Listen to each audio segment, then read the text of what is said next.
Alright, so guys, this is Jose Carlos, you can call me JC, and today I'm gonna show you a solution that I created for a specific kind of problem that I had here, right?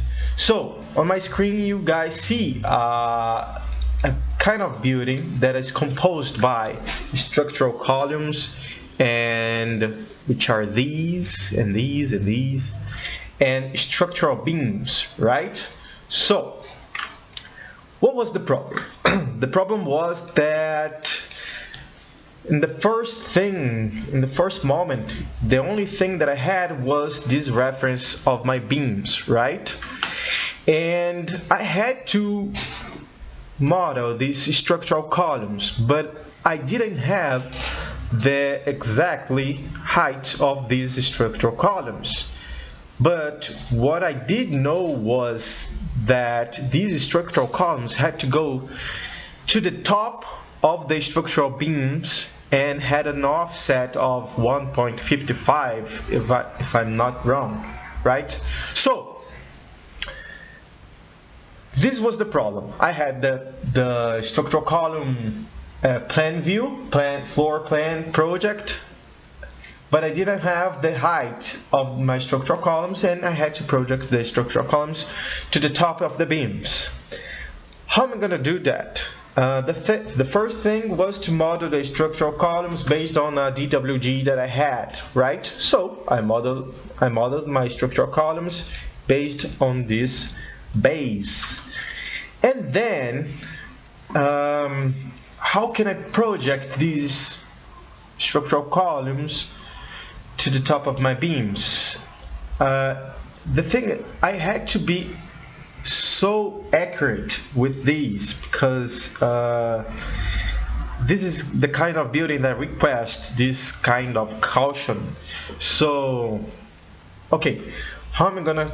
I just can't go and make a section and pull my structural column to the top of the beam. The thing is, each of these beams have different heights, so I would have to check if my the top of my column would be aligned with the beam of the left and the beam of the right. It would consume so much time, and it could be wrong.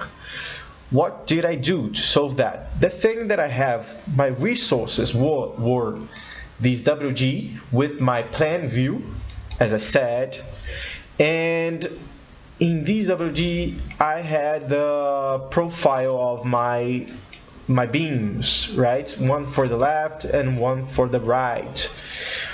What did I do?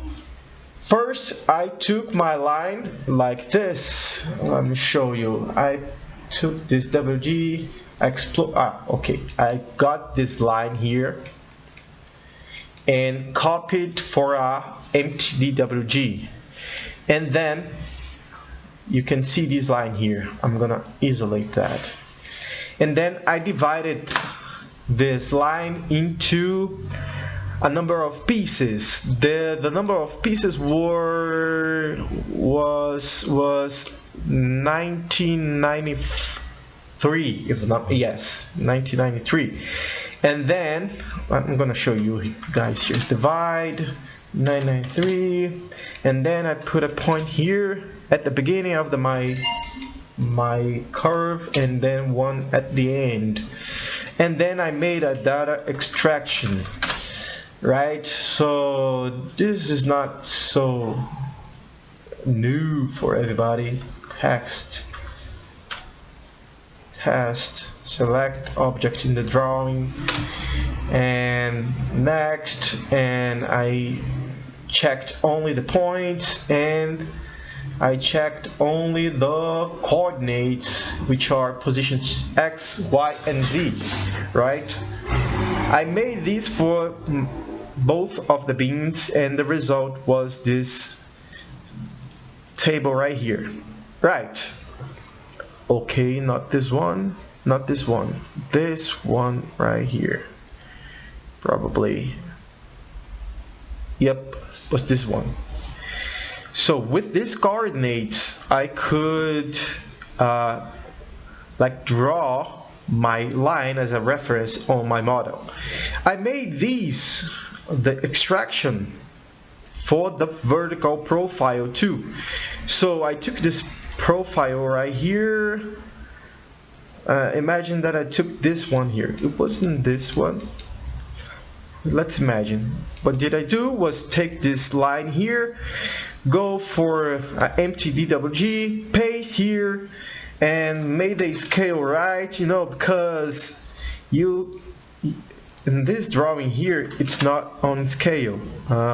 You see 730 here and 740. Oh, okay, this one is, but the one that I took for a reference wasn't. So with a little bit of manipulating, I could put the vertical profile on the right elevation, you know, so I could take the y coordinates here and make them the z point on my Excel sheet. All right, so as you can see here, you see a position in X, a position in Y, in this position in Y is the elevation in Z, right? Is for the vertical profile drawing. So I made 93 points for the vertical profile as I made for the plan view. So I had the same number of points. So I can draw a line in my Revit model as I did. All right. I did the extraction for both of the beams, and I brought them to my Dynamo. You can see here, I'm gonna put it in English, axis in V1 and axis in V2, which means V1 is beam 1 on the left and V2 is beam 2 on the right. These are the coordinates. I could pull this data from an Excel sheet, but I prefer to create a list here in Dynamo so I won't depend on my Excel. So right, I put my coordinates here. I created points based on these coordinates, and then I created a curve based on them. After this, I created like a surface by, you know, giving a thickness on my curve, and then I could take my structural columns and project them to this surface. I'm gonna show you how it works. I'm gonna hide my structural beams,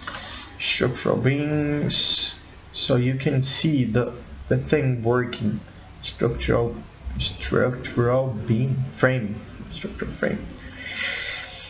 Right, this one is my reference, and then I'm gonna filter all my structural columns and give a random height of 2 meters.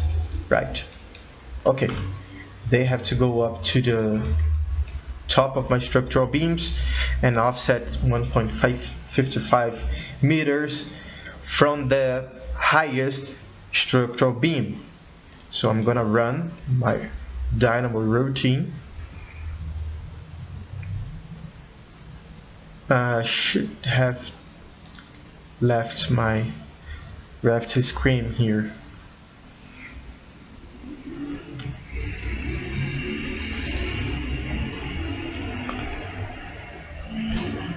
What my Dynamo, okay, right. You can see here that all my structural columns are going up to the top of my highest beam and giving an offset of 1.55. You can see here 803.84 and here probably I'm gonna show my structural framing as an example. 804.37, and here you have 805.82.